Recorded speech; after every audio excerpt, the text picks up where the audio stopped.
certainly there's parity throughout college baseball. I think there's so many programs and athletic departments that are stepping up with their facilities, their resources for their players, for their coaches, for their assistant coaches.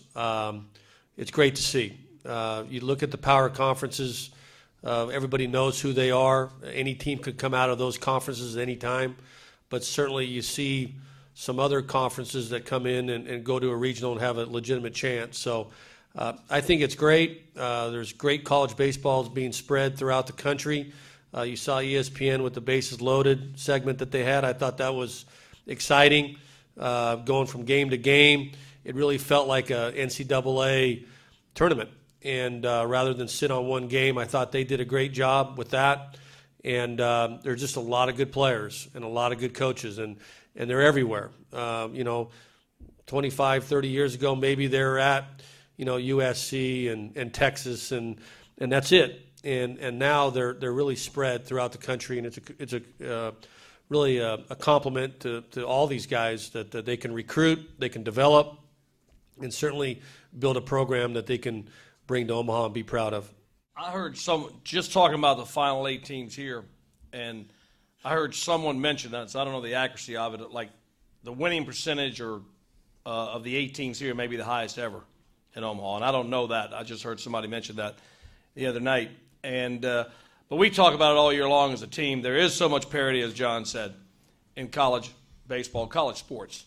So, everybody follows, March Madness, and everybody follows that 64 teams. But we talk about it with us, and we think it kind of mirrors basketball. There's probably over 100 teams that could easily be in the top 64 when the selection show picks the teams. And of those 64, maybe 40 could get to the Sweet 16 or the Final 16. And of the 16 teams that played last weekend, we all feel that any of the other 8 teams could be here instead of us. Our guys played well, as John said, against a great Fullerton team. I know what we did against Rice. That was unbelievable, 2 one-run games. We had to come from behind in both of them. And so, Rice could be sitting here as easily as NC State. So it's so much parity, and you have to play well at the right time. But just very proud of our ball club once again, and proud of college athletics as college baseball has grown throughout the country to become such a spectacle. And obviously Omaha has been had a great deal to do with that. I think the number of teams that have the opportunity to get to the College World Series has grown significantly. So I think when the college season starts, there are a number of teams and programs and coaches who are saying, we have a chance to get there. It used to be a small number, and now it's a much larger number, and that's evidenced by certainly Kent State and Stony Brook last year and new teams that are here this year. And I think you're going to continue to see that going forward. And to answer, I think, part of your question, I think the field is always wide open when you get here. I know people pick favorites in each bracket, but you've seen in the past that anybody can win this thing once you get out here, I think. Carlos, seen way too much of him in his time that he's been at NC State, and I think he's pitched as well probably down the stretch at any time in his career. Just completely under control, and when he's got command of both his fastball and that breaking ball, he's as good as I've seen in all my time in college baseball, and it's he just continues to get better and better, and it's an extremely difficult task, facing him. He's really, really good, and I think the people out here that have not seen him are going to enjoy watching him pitch if they are not pulling for either team or one team. Ken Emanuel, he's been Mike's guy, all year, probably the last few years, and you'd like to say he's crafty, but yet his stuff is so good. You can't, usually crafty's for a little lesser stuff. But he's got command of 3 big-time pitches. That changeup can really keep you off balance at times. The next thing you know, you get in your head and he busts that fastball in, and you just sit there and freeze. But he's smart, he's competitive, and holds runners very well, which part of our deal is team speed.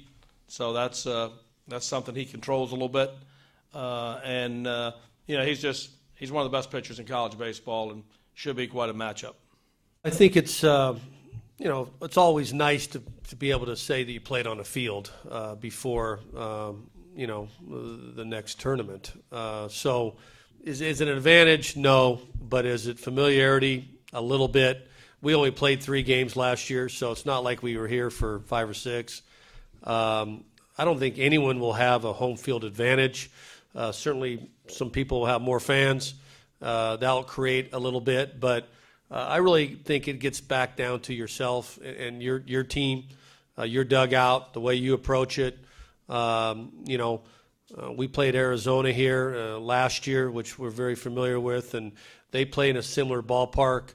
Irvine's ballpark is similar to this, Long Beach State, Blair Field, and then Corbett Field, High Corbett in Arizona. That's big, and it can play big, especially when you got prevailing winds and all that. So, but it gets back down to baseball, 90 feet, throwing strikes, not walking people, playing good defense. And, I think anybody would say the same thing. It's just if you play well, you have an opportunity, and you just have to prepare. Your team would be the best answer for me to give you, and really just make sure distractions don't leak into your team and that you stay focused on the task.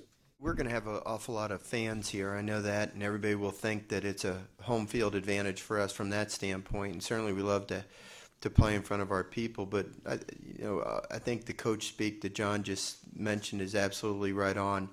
All these teams are so good that I don't believe there's a home field advantage for anybody. It just comes down to who plays better that day. That's just the bottom line. And it's making pitches, making plays, getting big hits, and we're just thrilled to play in a beautiful ballpark. I'm glad to see the inside of this ballpark. I know that John and Mike have been here, since it's opened, and Elliot and I have not. But at the same time, it's still just a baseball game. We had the experience this year of going to a new ballpark that was pretty awesome as well, Texas A&M, and we had pretty good success over there. So, I think there's something that's neat about going to a place for the first time. So I don't know if home field advantage is the right term to use for anybody. You can't help but admire that young man. He's just, if you looked up the word bulldog in a dictionary, there'd be a picture of their pitcher. He's a 3-time Pac-12 all-conference pitcher, and he's done that for a reason. I know John from his days at Southern Cal as a pitching coach and starting the program back up at Irvine, and what he's done at UCLA has just been absolutely remarkable. I mean, their pitching has been the hallmark of the program at UCLA. A couple years back, we had a great matchup when Trevor Bauer pitched against Anthony Renato in the winner's bracket game. Bauer got the best of us that night, so we're going to have another great matchup between Nola and Plutko, and I can't wait. Going to have a great seat.